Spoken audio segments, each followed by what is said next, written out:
munaasabad ballaaran oo loogu talagalay xuska nabigeena Muhammad alayhi salatu wasalaam ayaa waxa lagu qabtay magaalada tan London.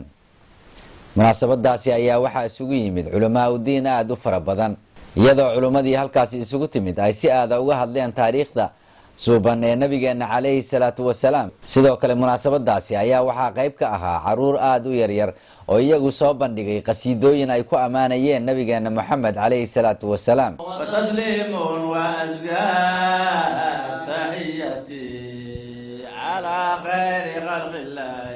Assalamu alaikum wa rahmatullahi wa barakatuh.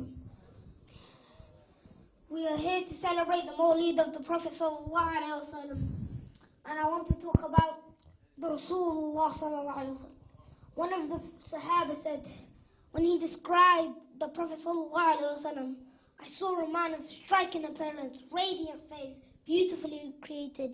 His belly wasn't protruding, nor was his head disproportionate. My dear respected shuyukh, ulama, Mufti Yazdani, brothers and sisters in Islam, youngsters, Assalamu alaikum wa rahmatullahi ta'ala wa barakatuh. Alhamdulillah, it is an honor for me to be here amongst those people who are celebrating the Mawlid of our Rasul Muhammad sallallahu alaihi wasallam. And what I am more pleased with is that not many people in North London, they celebrate the Mawlid of Rasulullah sallallahu alaihi wasallam. So I would like to congratulate all the people who has organized for this program. May Allah subhanahu wa ta'ala bless you by the barakah of his messenger Muhammad sallallahu ta'ala alaihi wasallam. قال الله تعالى في محكم كتابه واصفا نبيه صلى الله عليه وسلم وإنك لعلى خلق عظيم.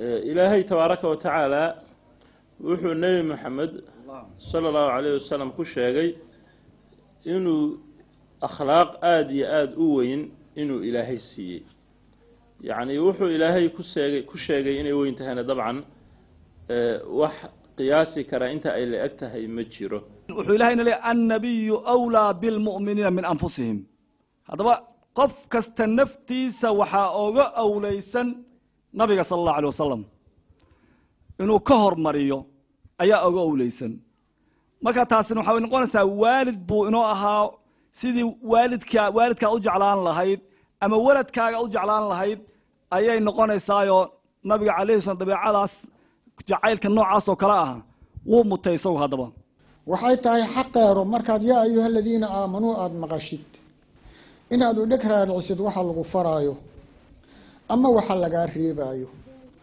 maxaa yeelay waxa ku horeysay inaad ilaahayna rumayso rasuulkiisana rumayso tawxiidsatay oo tiri ilaahay wadaan isu ka dhiibay diintaada iyo awaamirtaada iyo ayaan u hoggaansamay oo qaatay nawaahidaadana waan ka haray waxaan ahay adoon oo loo rabbi yahay salatu wa taslimu wa azka tahiyat salatu wa taslimu wa azka